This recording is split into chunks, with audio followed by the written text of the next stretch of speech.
What would you do if a child you'd never met stood in front of you, held out a letter, and whispered, "Please, can you read this?" It's very important. For one wealthy woman, that moment changed everything she thought she knew about life, money, and love. This is HB Vibes, your home for shocking and emotional war stories. Hit like, smash that subscribe, and let's dive into the drama. The marble floors of the Grand Towers gleamed like mirrors that morning. Executives rushed in and out, their polished shoes clicking against the floor, their phones glued to their ears. At the center of this whirlwind of activity was Amelia Grant, one of the wealthiest women in the country. Dressed in her signature navy blue suit, her heels sharp against the floor, she carried herself with the kind of authority that made people instinctively step aside. For years, Amelia had been a symbol of power. Her empire stretched across industries, and her face appeared on the covers of magazines with headlines like, "The Woman Who Built It All," and "The Billionaire Queen of Wall Street." But behind her flawless image, people whispered that Amelia was as cold as the glass walls of her skyscraper. She was respected, admired, even feared, but never truly loved.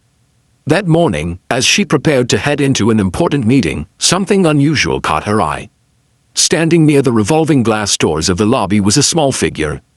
A little girl, no more than 5 or 6, dressed in a yellow floral dress that looked slightly faded from too many washes. Her tiny white sandals were worn at the edges, and her hair was decorated with a few colorful beads that clinked softly when she moved. In her small hand, she clutched a folded piece of paper. Her eyes, dark and full of quiet determination, followed Amelia as she walked past. Then, in a trembling voice that almost disappeared into the noise of the lobby, the little girl whispered, "Can you read this letter? It's very important." Amelia stopped in her tracks. She was not used to being addressed so directly by strangers, especially not by children.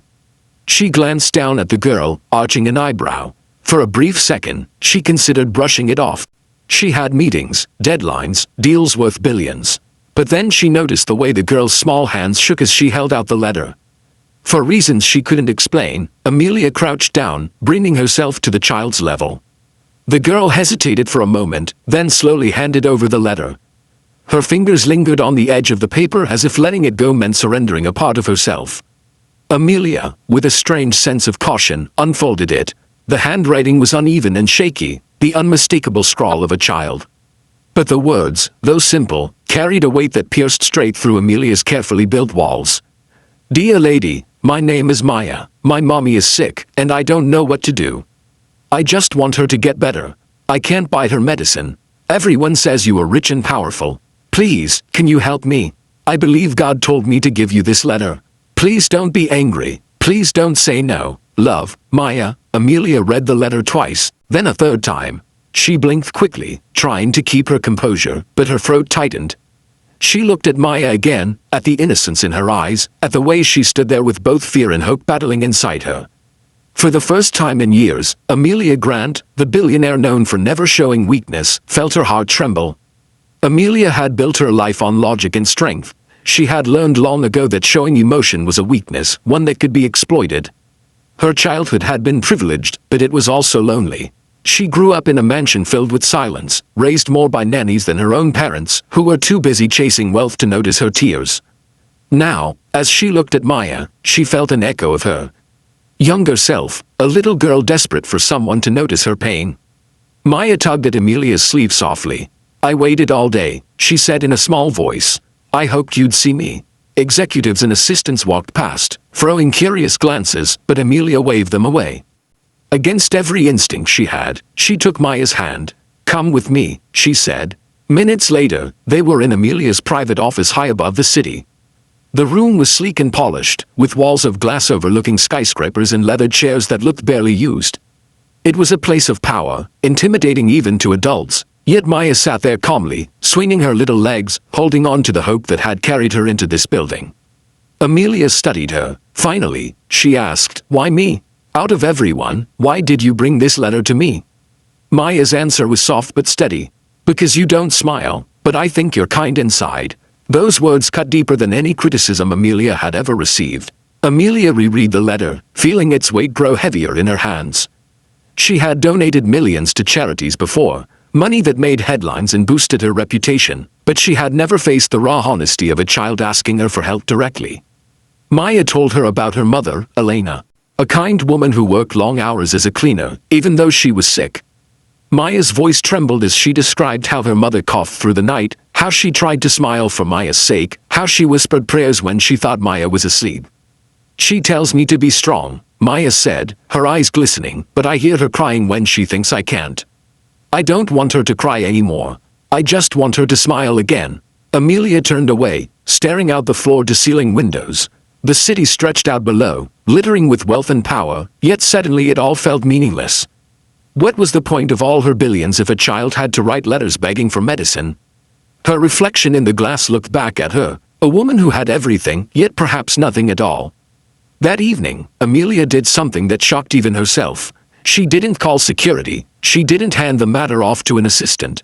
Instead, she got into her black luxury car, and with Maya in the passenger seat, she drove to the girl's neighborhood. The contrast was jarring. The shiny towers gave way to cracked sidewalks, flickering streetlights, and buildings with peeling paint. Children played in the streets with worn-out balls, their laughter tinged with resilience. Maya led Amelia to a small apartment on the third floor. Inside, the space was tidy but humble, a couch with fraying fabric, a tiny kitchen, walls decorated not with expensive art but with Maya's colorful crayon drawings. Elena, Maya's mother, greeted them with surprise. She was thin, her face pale with exhaustion, but her eyes radiated strength. She apologized instantly, embarrassed by her daughter's boldness. But Amelia shook her head. "Your daughter is extraordinary," she said. They sat together at the worn kitchen table. Elena explained her situation, her illness, her inability to stop working, her fear of leaving Maya without food or rent money. She had never wanted pity, never begged for help. "I didn't know she was going to write that letter," Elena whispered, tears in her eyes. "I just wanted her to have hope." Amelia felt a lump in her throat. She realized this was not just about money. This was about dignity, about love, about the kind of strength Amelia had never known. The very next day, Amelia arranged for Elena to receive the best medical care. She covered every expense quietly, without publicity. But she didn't stop there. She began visiting Maya often, reading her stories, listening to her dreams. Maya wanted to be a teacher, she said, so she could help children like herself. For Amelia, those visits were transformative. The coldness that had defined her began to thaw. She laughed more. She smiled at her employees.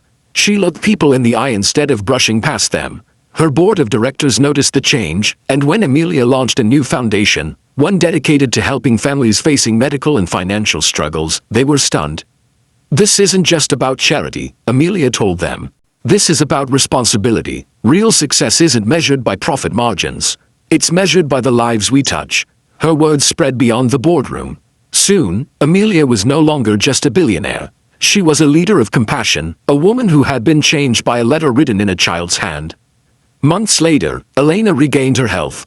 Her smile, once hidden by pain, returned. At a special event launching the foundation, Amelia stood on stage with Maya by her side. The little girl clutched her hand proudly. Amelia held up the letter, the same folded paper that had once stopped her in her tracks. Her voice trembled as she read it aloud to the audience. "Dear lady, my name is Maya. My mommy is sick, and I don't know what to do." The room grew silent, some wiped away tears. Amelia herself struggled to finish as her voice cracked. "This letter changed my life," she said finally. "It reminded me that wealth means nothing without kindness. It showed me that sometimes, the smallest voices carry the greatest truths. This little girl saved me from forgetting what it means to be human." The audience erupted in applause. Cameras flashed, but Amelia didn't care about the spotlight. She looked down at Maya, who was smiling up at her with pure innocence and pride. Later that night, in the quiet of her office, Amelia carefully placed the letter into her desk drawer. She whispered softly, almost like a prayer, "Thank you, Maya, for saving me." And so, a billionaire once known for her icy heart became remembered not for her empire, but for her compassion, all because a brave little girl had asked her, "Can you read this letter?" It's very important. If you felt the heartbeat of this story, give it a like, share it with someone who needs hope, and subscribe to HB Vibes, where every story carries a lesson for the soul.